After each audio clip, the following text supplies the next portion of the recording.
ఇంతలో కనపడి అంతలో మాయమైపోయే ఆవిరి లాంటిది నీ జీవితం అని దేవుడు పరిశుద్ధ లేఖనాల నుంచి సెలవిస్తున్నాడు. అంటే మనది ఆయన దృష్టిలో మన జీవితం ఆవిరి వంటిది అయితే, మనం మాత్రం ఎన్నో ప్రణాళికలతో మనము మన జీవితాన్ని గడుపుకుంటున్నాం. ఆ ఆవిరి వంటి జీవితానికి మనకు అవసరమైనది ఏంటో ఈరోజు కొద్ది మాటలు మనం ధ్యానించుకుందాం.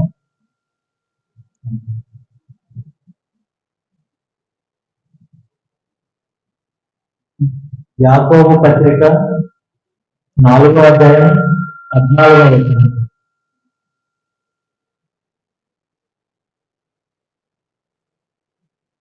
ఒకసారి పరిశుద్ధ లేఖనాల నుంచి మనం యాకోబు పత్రిక 4వ అధ్యాయం 14వ వచనాన్ని ఒకసారి ధ్యానిద్దాము.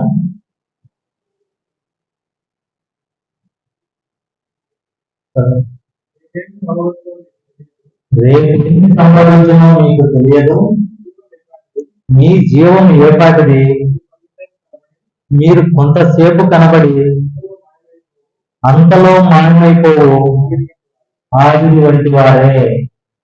దేవుడు మన ఆయుష్కాలాన్ని గురించి, మన జీవితాన్ని గురించి ఆయన లేఖనాల్లో ఏం చెప్తున్నాడంటే, రేపేం సంభవిస్తుందో నీకు తెలియదు, కాకపోతే నువ్వు రేపటి ప్రణాళికలన్నీ నువ్వు సిద్ధం చేసుకొని ఉన్నావు.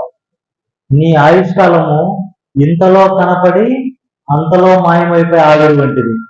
ఈ ఆవిరి ఎంతసేపు కనపడుతుంది అనేది ఒక్కసారి సహోదరి మనులందరూ వంట చేస్తుంటారు, మనకు పొంగు వస్తుంది, అన్నం అయిపోతుంటుంది. దాని ముందు అన్నం అయిందా లేదా అని చూసే ముందు మనం మూత ఒక్కసారి అట్లా పైకి తీస్తాం. మనందరికీ ఆవిరి కనపడుతుందా? బాగా దట్టంగా పొగతో కూడిన ఆవిరి మనకు కనిపిస్తుంది. ఎంతసేపు కనపడుతుంది? రెప్పపాటు క్షణం. రెప్పపాటు క్షణంలో మనకు ఆవిరి కనపడుతుంది.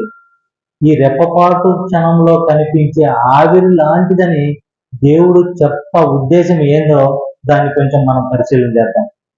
ఇప్పుడు మనం అందరికీ బంధుమిత్రులు, స్నేహితులు ఇలా ఎంతో మంది ఉంటారు. మన ఆయుష్ నాకేముందరా, మా అన్న ఉన్నాడు, మా ఆయన ఉన్నాడు, మా పిల్లలు ఉన్నాడు, వాళ్ళు ఉండగా నాకేమీ జరగదు అనే ఒక గట్టి నమ్మకంతో మనిషి ఆశాజీవి కనుక ఆశతో జీవిస్తుంటాడు. ఇంకా ఏంటంటే ఇప్పుడు 5 స్టార్ హాస్పిటల్స్ ఉన్నాయి, గొప్ప గొప్ప డాక్టర్లు ఉన్నారు. నాకు ఏదన్నా అనారోగ్యం వస్తే నేను అక్కడికి వెళ్ళి బాగు చేయించుకోగల శక్తి సామర్థ్యము, నాకు ధనము కలిగి ఉన్నాయి అని కూడా చాలా మంది అనుకుంటా ఉంటారు. ఇవన్నీ ఏవి నీ ఆయుష్ను పెంచవు, కానీ దేవుడు మాటలే నీ ఆయుష్ను పెంచుతాయనే దానికి ఎన్నో సందర్భాల్లో మనం లేఖనాల నుంచి చూడవచ్చు. ఎంతలా అంటే మనము అలవరుచుకోవాల్సినది ఈ జీవితంలో దేవుని పట్ల భయాన్ని, భక్తితో పాటు ఆయన వాక్యం పట్ల శ్రద్ధను అలవరుచుకోవాలి. అది ఎంతలా అంటే యేసుక్రీస్తుల వారు ఈ భూమి మీదకి ఎందుకు వచ్చాడో ఆయనే స్వయంగా చెప్తున్నాడు.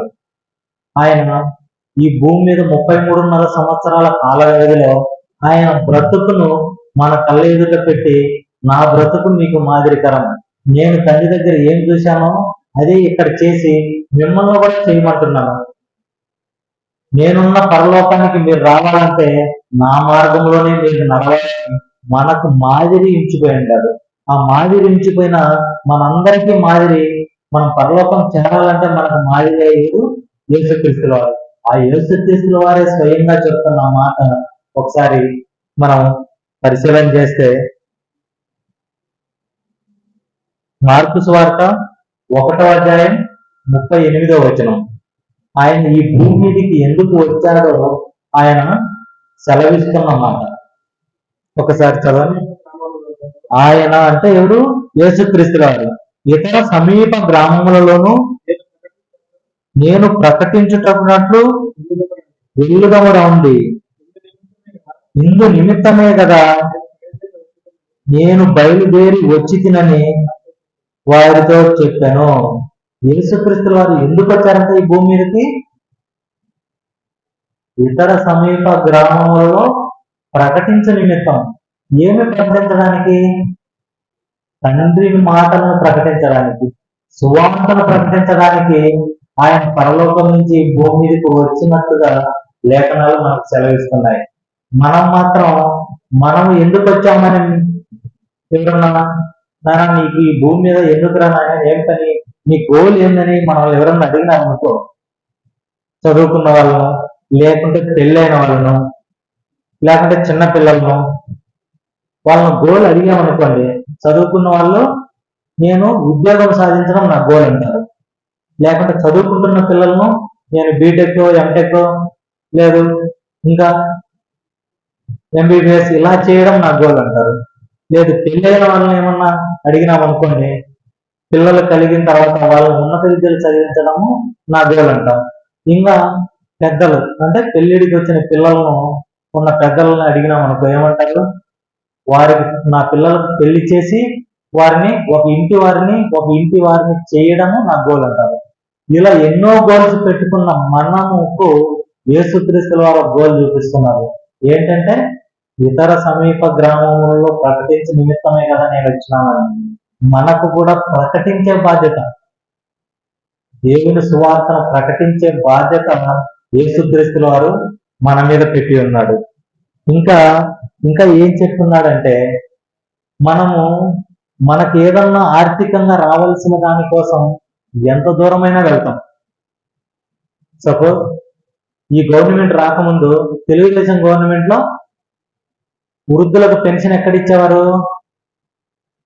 పంచాయతీ ఆఫీసుల దగ్గర ఇచ్చేవారు. వృద్ధులు ఉదయాన్నే 6:30, 7 కల్లా పోయి అక్కడ క్యూ లైన్ లో నిల్చుండేవారు. ఎందుకంటే అక్కడికి వెళ్తే నాకు ఆర్థికంగా ఎంతో కొంత అమౌంట్ వస్తుందనే ఉద్దేశంతో ఎప్పుడో 10 గంటలకు ఓపెన్ చేసే పెన్షన్ కు 6:30, 7, 8 వాళ్ళ టయాన్ని బట్టి ముందే వెళ్ళి వేసేవాళ్ళు. కానీ అదే సువార్త ఎక్కడన్నా జరుగుతుంది అనుకోండి, ఇక్కడ మన దగ్గరే 9:30 సువార్త అనుకోండి, ఎంతమంది టయానికి వస్తాము?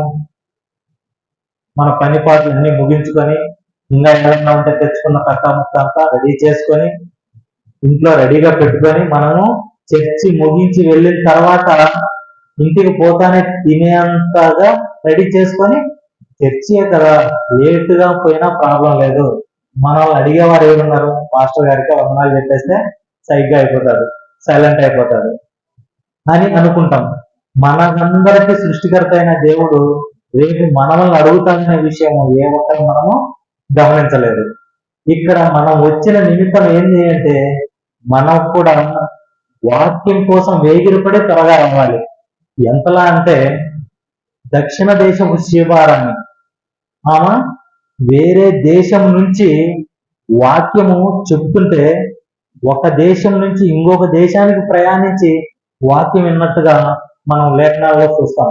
ఆ వాక్యం చెప్పేది ఎవరో కాదు, యేసుక్రీస్తుల వారు ఈ భూమి మీదకి రానంత వరకు మహాజ్ఞాని అయిన సొలొమోను గారు వాక్యం చెప్తుంటే ఆయన వాక్యాన్ని వినడానికి దక్షిణ దేశం నుంచి వచ్చింది ఆమె ఎవరో ఒకసారి మనం లూకా సువార్త 11వ అధ్యాయం 31వ వచనాన్ని ఒకసారి మనం పరిశీలన చేస్తే మనకు వాక్యం పట్ల ఆమెకు ఉన్న ఇంట్రెస్ట్ ఏందో మనకి ఇట్లే అర్థమైపోతుంది.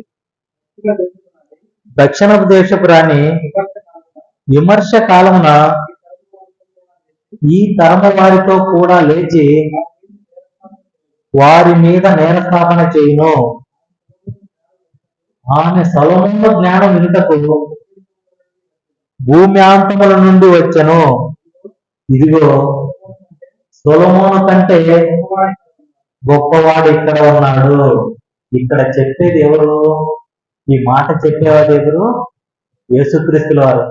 యేసుక్రీస్తుల వారు చెప్పే జ్ఞానం వినడానికి అప్పుడున్న సమాజం వారు వేలాదిగా వస్తున్నారు.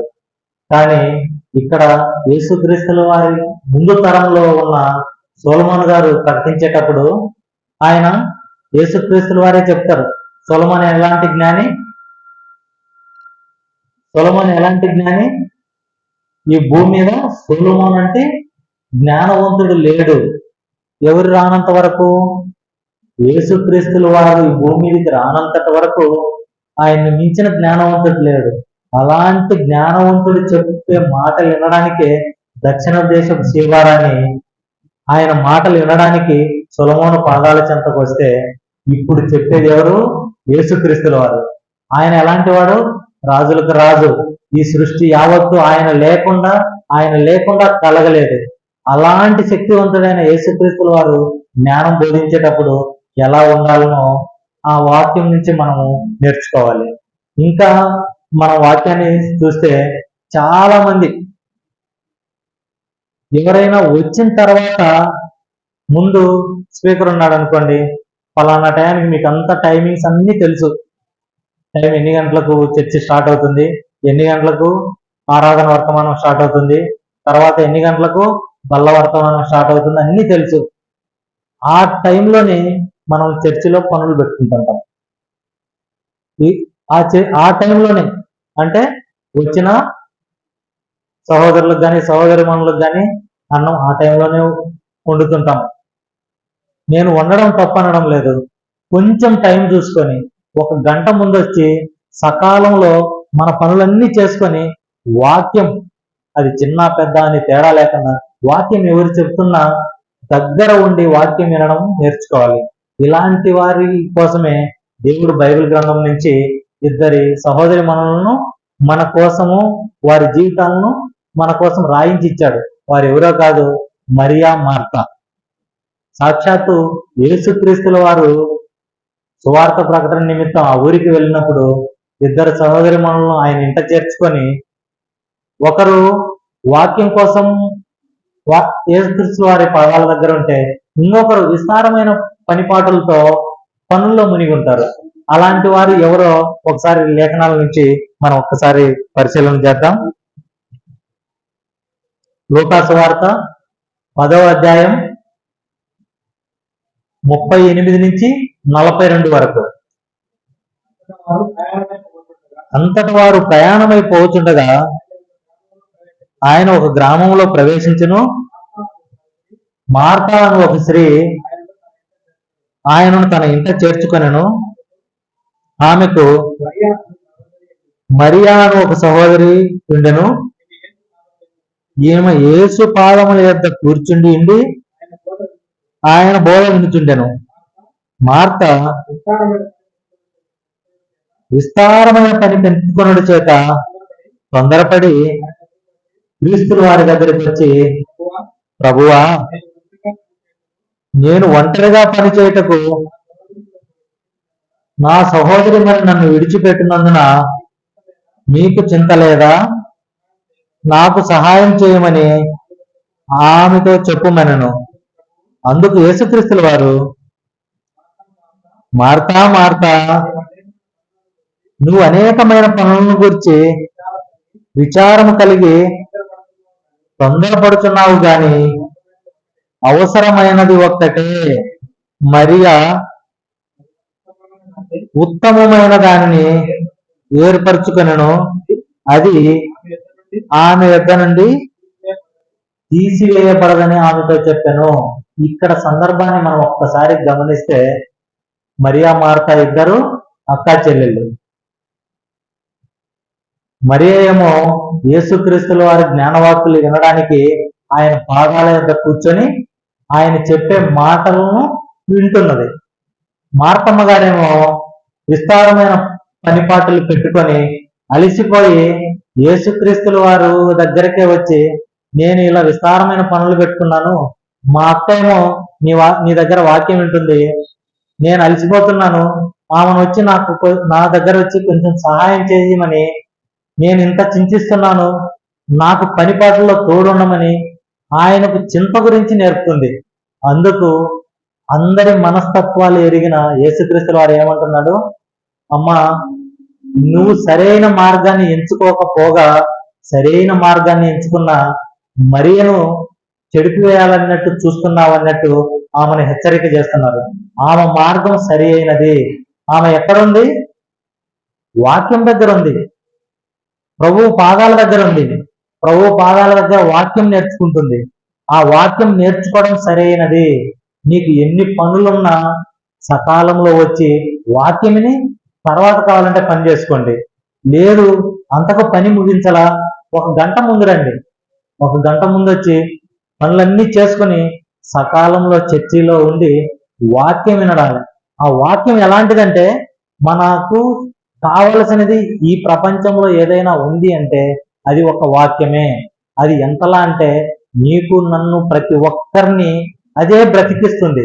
నీ వాక్యమే నన్ను బ్రతికిస్తుంది. కీర్తనలు 119 అధ్యాయం 50వ వచనం ఒకసారి చదవండి.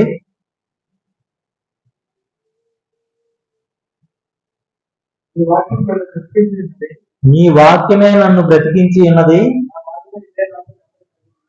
నా బాధల్లో ఇదే నాకు నెమ్మది కలిగించుతున్నది. నీకు బాధ వచ్చినప్పుడు ఎంతో మంది ఎవరెవరికో చెప్పుకుంటాం. బంధువులకు చెప్పుకుంటాం, భర్తకు చెప్పుకుంటాం, భార్యకు చెప్పుకుంటాం, పిల్లలకు చెప్పుకుంటాము. చెప్పుకోవాల్సిన వ్యక్తికి మాత్రం చెప్పుకోం. ఎవరు? దేవునికి చెప్పుకోవాలా. ఆ దేవుడు ఎవరు? వాక్య రూపంలో ఉన్నాడు క్రీస్తు. నీ వాక్యమే నన్ను బ్రతికించుతున్నది. యోహాను సువార్త 1వ అధ్యాయం 1వ వచనాన్ని ఒక్కసారి మనం ధ్యానించుకున్నట్లయితే ఈ వాక్యం ఎవరో మనకి ఇట్టే అర్థమైపోతుంది. ఆది యందు వాక్యం ఉండెను. ఇక్కడ ఒక్కసారి నిలబడి ఆలోచన చేస్తే వాక్యం అని ఉండే కాడల్లా క్రీస్తు ఉండెను అని ఒక్కసారి మనము అక్కడ ఆ పదాన్ని తొలగించి క్రీస్తును పెట్టుకుంటే మనకు అర్థమైపోతుంది. ఆది యందు క్రీస్తు ఉండెను. క్రీస్తు దేవుని యొద్ద ఉండెను. క్రీస్తు దేవుడై ఉండెను. ఆయన ఎలా వచ్చినాడు? ఇంకా 14వ వచనం. ఆ వాక్యం బదులు క్రీస్తు. ఆ క్రీస్తు శరీరధారి అయి కృపా సత్య సంపూర్ణుడిగా మన మధ్య నివసించాడు. ఈ వాక్యమైన క్రీస్తు మన మధ్య ఎలా ఉన్నాడు? కృపా సత్య సంపూర్ణుడిగా ఉన్నాడు. ఈ వాక్యాన్ని మనం ధ్యానిస్తే మనకు నెమ్మది కలుగుతుంది. ఈ వాక్యము 33.5 సంవత్సరాలు మన మధ్య బ్రతికినారు. ఎందుకోసం బ్రతికాడు ఆయన? నీ నా పాపాలను తొలగించుటకు. మనమందరం పాపం చేసి ఆ పాపాలను కడుక్కోలేని స్థితికి, మరణకరమైన పాపములు అన్ని మనం చేసినాం. ఆ మరణకరమైన పాపములను ఆయన ఒక్కడే, మన పాపాలన్నిటినీ ఆయన నెత్తిన వేసుకున్నాడు. శిలువ మానుపైన చివరి రక్తం బొట్టు వరకు ఆయన కార్చి ఆ పాపాలకు విమోచన ఆయన రక్తం ద్వారా మనకు కలగజేశాడు. అలా కలగజేసిన ఆయన మనకు నెమ్మది కలగజేస్తున్నా అంటున్నాడు. ఆయనే, ఆ వాక్యమే మనల్ని బ్రతికిస్తుంది, మనకు జీవాన్ని ఇస్తుంది, మనకు మార్గము, మన పరలోకానికి మార్గము ఆ వాక్యమే. ఆ వాక్యమై ఉన్న క్రీస్తును మనము నమ్ముకోవాలి. నమ్ముకోవాలంటే ఎలా? మనకు ఎలా నమ్ముకోవాలి? నిత్యము ధ్యానించాలి. ఎలా ధ్యానించాలి? దావీదు గారు ఎలా ధ్యానించారు వాక్యాన్ని? కీర్తనల గ్రంథము 1వ అధ్యాయము 1-2 వచనాలు చదవండి. కీర్తనల గ్రంథము, దుష్టుల ఆలోచన చొప్పున నడవక, పాపుల మార్గమున నిలవక, అపహాసకులు కూర్చుండు చోట కూర్చుండక, మళ్ళీ గట్టిగా చదవడమా, యెహోవా ధర్మశాస్త్రమునందు ఆనందించుతూ దివారాత్రములు దాన్ని ధ్యానించువాడు ధన్యుడు. ఎంతలా ధ్యానించాలంట? మనం అపహాసకులు కూర్చున్న చోట కూర్చుంటే ఏమవుతుంది? మనం కొద్దిసేపు నవ్వుకుంటాం. అపహాసకులు ఏం చేస్తాడు? ఇంకొకరిని ఆట పట్టిస్తాడు, ఇంకొకరిని డిగ్రేడ్ చేసి మాట్లాడతాడు. వాడి చాట కూర్చున్నాం అనుకో, మనకేమన్నా ప్రయోజనమా? దావీదు గారు ఎక్కడున్నాడంట? ఆ పనులు ఏవి చేయక దివారాత్రములు దేవుని జ్ఞానాన్ని, ధర్మశాస్త్రాన్ని ధ్యానించేవాడు. అలా ధ్యానించడం వల్ల ఆయన ఏం చేశాడు? ఇశ్రాయేలులందరికీ అందరి లేఖల్లో గొప్ప రాజుని చేశాడు ఆయన. నువ్వు దేవుణ్ణి కనిపెట్టుకోనంటే దేవుడు నిన్ను అత్యున్నత శిఖరాలలో నిలువబెట్టేంత శక్తి సామర్థ్యాలు ఆయనకు తప్ప ఎవరికీ లేవు. అలాంటి వాక్యాన్ని నువ్వు నేను ఎలా అంగీకరించాలనేది దేవుడు మనకు దివ్యజ్ఞాన గ్రంథంలో రాయించాడు. యాకోబు పత్రిక 1వ అధ్యాయము 21వ వచనం. యాకోబు పత్రిక, యాకోబు గారు రాసిన పత్రిక 1వ అధ్యాయం 21వ వచనం. అందుచేత సమస్త కల్మషమును విర్రవీగుతున్న దుష్టత్వమును మాని లోపల నాటబడి మీ ఆత్మలను రక్షించుటకు శక్తిగల వేదమును సాత్వికంతో అంగీకరించాలా. ఈ వాక్యాన్ని ఎలాగా, మనలో ఒకవేళ అహంకారం ఉన్నదనుకోండి, మనలో ఒకవేళ కల్మషం ఉన్నదనుకోండి, మనలో ఒకవేళ దుష్టత్వం ఉన్నదనుకోండి, వీటన్నిటినీ రూపుమాపే ఏకైక ఆయుధం వాక్యం. ఆ వాక్యానికి ఎంత పవర్ ఉందంటే మనలో ఉన్న చెడుతనాన్ని అంతా తీసివేయగల సామర్థ్యం కలిగింది దేవుని మహాజ్ఞాన గ్రంథంలో అయిన ఈ వాక్యం. ఈ వాక్యాన్ని సుమారు 1వ శతాబ్దం తర్వాత అపోస్తలులు దీన్ని భద్రం చేసి 21వ శతాబ్దంలో ఉన్న మన కోసం దేవుడు ఇంత భద్రపరిచాడంటే దానికి కారణం, దీన్ని ఫ్రీగా పంచుతున్నాం, క్రైస్తవ మిషనరీల ద్వారా ఫ్రీగా పంచుతున్నాం. అలాగే 150 రూపాయల నుంచి లక్షల్లో కూడా ఈ బైబిల్ ఖరీదులు ఉన్నాయి. అలాంటి 155 రూపాయలు అంటే ఎక్కువ ఖరీదు ఉంటే కొనలేరు, కొనలేకపోతే మన దగ్గర బైబిలే లేకపోతే దాన్ని చదవలేమనే ఒకే ఉద్దేశంతో దేవుడు మన అందరికి అందుబాటులో 6 నేల మీద 850 కోట్ల మంది జనాభా ఉంటే బైబిల్ గురించి తెలియని వారు ఎవరన్నా ఉన్నారంటే అది అతిశయోక్తి కాదు. నిజంగా దేవుడు మహాకృప మన దగ్గరికి ఆయన దివ్యజ్ఞాన గ్రంథాన్ని 66 పుస్తకాల రూపంలో మన దగ్గర ఉంచి దాన్ని చదవమని దివారాత్రములు ధ్యానించమని దేవుడు చెప్తుంటే మనం అందరం దాన్ని తల కింద పెట్టుకుంటే ఒక దిండులాగానో, దాన్ని తల కింద పెట్టుకుంటే కలలు రావనో, మనకు మంచి జరుగుతుందనో దీనికోసమే ఉపయోగిస్తున్నాం తప్ప దాన్ని తెరిచి చదివితే దానిలో మహాజ్ఞానము ఇమిడి ఉందనే విషయాన్ని మనం గుర్తించలేకపోతున్నాం. ఇక్కడ మనం ఒకటే ఆలోచన చేయాలి, బైబిల్ చెప్పడము ఓన్లీ పాస్టర్ గారి పనో, లేకపోతే కొంతమంది సంఘస్థుల పనో, లేకపోతే పెద్దల పనో అనుకోకుండా ప్రతి ఒక్కరము లోపలికి వెళ్ళి నీ పనులు 100 ఉన్నా కూడా నువ్వు దానిని ధ్యానిస్తే లోపల దేవుడు దానిని నీ కోసం ఎందుకోసం రాయించాడో నీకు కూడా చెప్తాడు. ధ్యానిస్తే, నువ్వు ధ్యానించకుండా తల కింద పెట్టుకుంటే ఆయన ఇన్ని రోజులు భద్రపరిచిన దానికోసం ఆయన శ్రమ మనం వృధా చేసిన వారం అవుతాం. ఎందుకు ఆయన బాధ ఎంతలా ఉందంటే కోట విస్తారంగా ఉంది, పనివారు తక్కువ ఉన్నారని ఆయన అల్లాడిపోతున్నాడు. ఆ పనివారు ఎవరో కాదు, బయటికి వెళ్ళి సువార్త పని చేయడానికి పనివారు తక్కువ ఉన్నారు. ఈ మహాజ్ఞానం తెలియక ఎంతో మంది, ఈ సువార్త జ్ఞానం లేక అన్యులుగా ఎంతో మంది ఉన్నారు. అలాంటి వారికి మనం సువార్త చెప్పి దేవుణ్ణి రుచిని తెలియజేయాలి. ఆ వాక్యం యొక్క రుచిని మనం తెలియజేసే వారిగా ఉండాలి. ఎప్పుడు తెలియజేస్తాం? నీలో విషయం ఉండాలి. బయటికి పోయి ఒకరికి సువార్త చెప్పాలంటే ఎంతసేపు ఉన్నా యేసుక్రీస్తుల వారు నా కోసం వచ్చారు, నా కోసం ప్రాణం పెట్టాడు, ఆయన మన పాపాల నిమిత్తం వచ్చి ఆయన రక్తం కార్చాడంటే బయట ఉన్నోడికి అర్థం కాదు. మనం చెప్పాలా, విశదీకరించి చెప్పాలా, ఆయన రక్తం గురించి చెప్పాలా, ఆయన బతికినట్టు చెప్పాలా.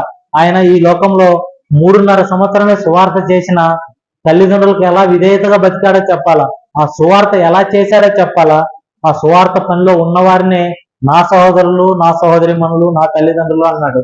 అంతలా ఇంకొకరి కోసం ప్రాణం పెట్టాడు. నువ్వు కూడా యేసుని నమ్మితే ఇంకొకరి కోసం ప్రాణం పెట్టే స్థితికి వెళ్ళిపోతావు. అంత మహోన్నతమైనది క్రైస్తవం అని చెప్పాలా. ఇది మతం కాదు, మార్గం అని చెప్పాలా. మనం అందరినీ పరలోకానికి చేర్చే ఏకైక మార్గం యేసుక్రీస్తుల వారు. ఆయన పాదాల చెంతకు వస్తే తప్ప మనం పరలోకం చేరమని చెప్పాలా. నువ్వు నేను బల్లలోకి వెళ్లే ముందు, బల్ల తీసుకునే ముందు నీ మీద నా మీద పని పెట్టి ఉన్నాడు దేవుడు. ఆ పని ఏంటి? సువార్త పని. ఆ సువార్త పనిలో నువ్వు పాలి భాగస్థుడు కావాలంటే ఆయన శరీరానికి సాదృశ్యమైన రొట్టెని తీసుకునే ముందు నువ్వు ఎంతమందికి సువార్త ప్రకటించినావో చెప్పాలా. సువార్త పని చేసే వారికి నువ్వు ఏమాత్రం సహకారంగా ఉంటున్నావో చెప్పాలా. నువ్వు సువార్త పనిలో నీ శ్రమను, అంటే నీ ధనాన్ని ఎంత వెచ్చిస్తున్నావో చెప్పాలి, నీ రక్తాన్ని ఎంత ఖర్చు చేస్తున్నావో చెప్పాలి. అలా చెయ్యక నువ్వు బల్లలో చేయి వేస్తే అపరాధి అవుతావని దేవుడు లేఖనాలందు నిన్ను నన్ను హెచ్చరిస్తున్నాడు. అలా మనం అపరాధంలోకి రోగం తెచ్చుకునే వారిగా ఉండకుండా ఉండాలంటే దేవుడు చేయమన్నది ఆయన వాక్యాన్ని వినడమే కాకుండా వాక్యానుసారంగా బ్రతుకుతూ వాక్య ప్రకారం బ్రతకడమే కాకుండా సువార్త పనిలో కూడా ఉండాలని లేఖనాల ద్వారా హెచ్చరిస్తున్నాడు. నేడైనను రేపైనను ఏం జరుగుతుందో తెలియని మనము ఇంతలో కనబడి అంతలో మాయమయ్యే ఆవిరి వంటి జీవితంలో ఉన్న మనము ఇప్పటికిప్పుడు మన తలును చాలిస్తే నువ్వు వెళ్ళేది ఎక్కడికో నిన్ను నువ్వు పరీక్షించుకోవాలి. బల్ల తీసుకునే ముందు మనము అంత పని చేస్తున్నామా? యేసుక్రీస్తుల వారు ఆయన చనిపోయే ముందు దేవునికి ప్రార్థన చేస్తాడు. ఏమని ప్రార్థన చేస్తాడు? యోహాను సువార్త 17 అధ్యాయము 4వ వచనం. యోహాను సువార్త కొంచెం బిగ్గరగా చదవండి. యోహాను సువార్త 17 అధ్యాయం 4వ వచనం.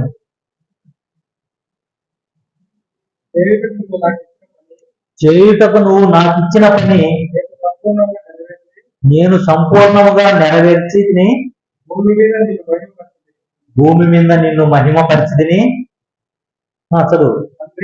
తండ్రి, లోకం పుట్టక మునుపు నీ యొద్ద నాకు ఏ మహిమ ఉండెనో ఆ మహిమతో నన్ను నీ యొద్ద మహిమపరచుము అంటున్నాడు. దేవుని చిత్తాన్ని నెరవేర్చడానికి ఈ లోకానికి వచ్చిన క్రీస్తు ఆయనకు దేవుడు ఆయన మీద పెట్టిన పనిని యావత్తును సంపూర్ణం చేసి దేవుని అప్పుడు వేడుకుంటున్నాడు. ఈ లోకం పుట్టక మునుపు నీ వద్ద నాకు ఎలాంటి మహిమ ఉన్నది? ఎలాంటి మహిమ ఉన్నది ఆయనకు? పరలోకంలో ఆయనే దేవుడుగా ఉన్నాడు. ఆయనే శరీరధారిగా ఈ భూమి మీదకి వచ్చాడు. దేవుడు అనుగ్రహించిన ప్రకారం ఆయన పని చేసి దేవుడు ఆయన మీద పెట్టుకున్న నమ్మకాన్ని ఒమ్ము చేయకుండా మానవాళి అందరి కోసం తన ప్రాణం పెట్టి మనకు వేయాల్సిన శిలువ శిక్షను ఆయన ఒక్కడే భరించి ఆయన రక్తం ద్వారా మనందరికీ పాప విమోచన కలగజేశాడు. ఆ పాప విమోచన కలగజేసిన ఆయన మన అందరి మీద ఒక బాధ్యత పెట్టాడు. ఆ బాధ్యతే సువార్త పని. ఈ సువార్త పని చేయకుండా మనమందరము రొట్టె ద్రాక్షారసంలో పాలు పొందితే మనము శిక్షావిధి కలగజేస్తాడు అని హెచ్చరిస్తున్నాడు. మనమందరం రొట్టెలో చేయవేసే ముందు మనం పరీక్షించుకొని మనం ఈ వారం అంతా చేసిన తప్పులను ఏమైనా ఉంటే రొట్టెలో పాలుగుంపులు పొందబోయే ముందు దేవుణ్ణి క్రీస్తు ద్వారా బ్రతిమలాడుకొని ఇక మీదట ఆ తప్పులు చేయకుండా నాయన నీ పనిలోనే ఉండేటట్టు నాకు మహిమ దయచేయమని ఆయన సంపూర్ణమైన విశ్వాసంతో మనం వేడుకుంటే ఆయన మన యందు ఉంటాడు, మన కుటుంబాన్ని ఆదరిస్తాడని తెలియజేస్తూ ఈ కొద్ది మాటలు దేవుడు దీవించాలని నేను తెలియజేస్తున్నాను.